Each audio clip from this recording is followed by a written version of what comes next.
NEOS is part of a solution. The solution is the device, it's the comms, the real-time communications, and it's the Storm backend. Today, Storm is processing billions of data points. We see those billions of data points increasing exponentially in the next couple of years. And look, what's really interesting is the same solution can benefit both the network, the retailer, and the consumer. And depending on the particular scenario, so for example, we talked about hot water load shifting. So hot water load shifting began as a hot water load control for networks for controlling loads at particular times of the day. So all they're concerned about is just managing the peak at a particular point in time. But the very same solution that can help the network can also help the retailer, allow them to shift loads to move hot water into times when perhaps there's negative pricing. And that very same solution that can help the retailer manage their exposure to spot markets can also be used for consumers to help consumers manage their power bills. And depending on the problem that you want to solve or the level of service that a customer wants to offer, the same solution can be repurposed multiple times. I think the other thing that we probably haven't mentioned that's worth saying right now as well is I think it's the openness of the platform as well. A lot of our competitors will typically offer fairly closed systems, maybe the comms is, some kind of mesh network which is proprietary or maybe based on some kind of standards but very much lock-in for customers. What we've tried to do is build things on open and standard platforms and protocols to enable different interfaces and different things to interact. So, if we just touch on, Storm and our energy cloud, it integrates through standard APIs to a number of different platforms. We've got partners, but third-party platforms that we haven't integrated with. It's very easy and low cost and effective to be able to integrate to. And we're very much focused on a collaborative approach, and that this is a platform for our customers to be able to manage whatever they need to manage in their domain, as you've talked about, Patrick, and not lock them into you can only have EDMI applications. I think that's really a strong suit of this, because 5 years into the future, we all don't understand what this is going to look like. So by having a platform that's extensible and can take in third-party capability, it gives those customers choice, which is really important for them.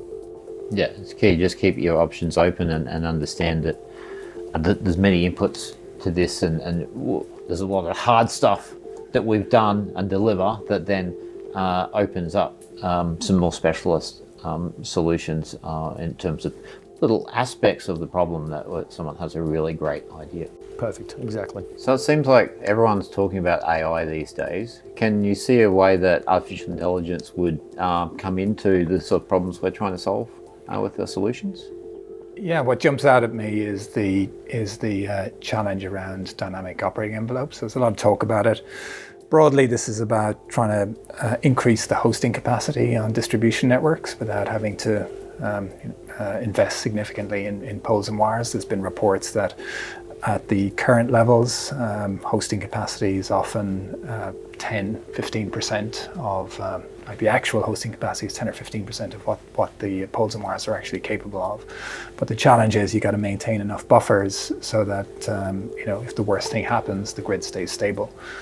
So dynamic operating envelopes offer the opportunity to provide unique profiles to individual sites to allow them to charge their EVs or to generate solar or to release electricity into the network, but that becomes extremely complicated at scale. So how do you figure out what the dynamic operating envelope should be for, say, 200 or 300 sites that are connected to a particular feeder? It strikes me that that's where AI would become particularly useful. And if you had agents within each of your devices, like software agents, communicating with each other, that provides an opportunity then to leverage AI to perhaps help construct those envelopes. Yeah, I know often with AI, some of the challenges is actually getting the data in the first place, and I think that's something that we have a wealth of.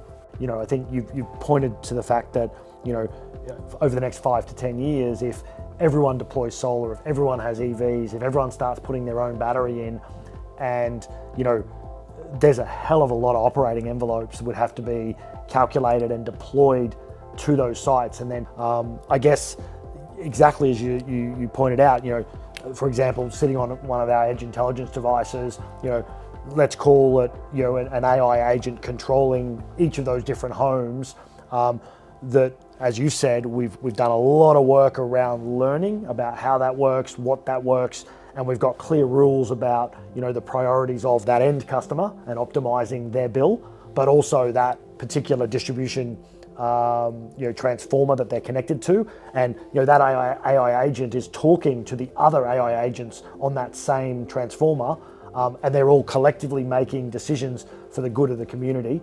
To me, I could see a world where that could be very, very optimal to take those sort of, I guess, fixed operating envelopes and make them much more dynamic.